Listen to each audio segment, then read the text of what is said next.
নমস্কাৰ, মোৰ এটি নতুন মিনি ভিডিঅ'লৈ অৰ্থাৎ মিনি ভ্লগলৈ স্বাগতম জনাইছোঁ। আজি যিহেতু ৰবিবাৰ, সেয়েহে আমি মাছ মাৰিবলৈ গৈ আছোঁ আমাৰ কাষেদি বৈ যোৱা এটি নদীত। চাই থাকক, ভিডিঅ'টো বহুত বেছি সুন্দৰ হ'ব। আমি এতিয়া গৈ আছোঁ।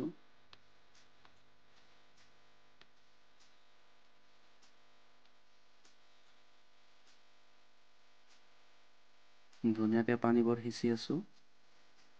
মাছ বহুত আছে। মা আৰু দেউতাই ধুনীয়াকৈ মাছবিলাক ধৰি আছে আৰু মই পানীবোৰ সিঁচি আছোঁ।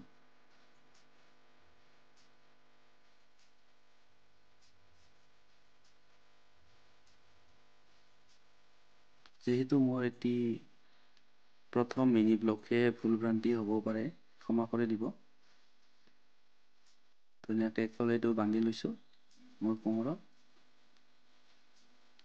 আৰু ধুনীয়াকৈ সকলোৱে আমি মাছ ধৰি আছোঁ। অৱশেষত আমি এইখিনি মাছ পালোঁ। মোটামুটি প্ৰায় 3 কিলোমান হ'ব। সুন্দৰ সুন্দৰ মাছ। এতিয়া আমি ঘৰলৈ বুলি গৈ আছোঁ। যদি ভিডিঅ'টো ভাল হৈছে, লাইক, কমেণ্ট, শ্বেয়াৰ, ছাবস্ক্ৰাইব কৰি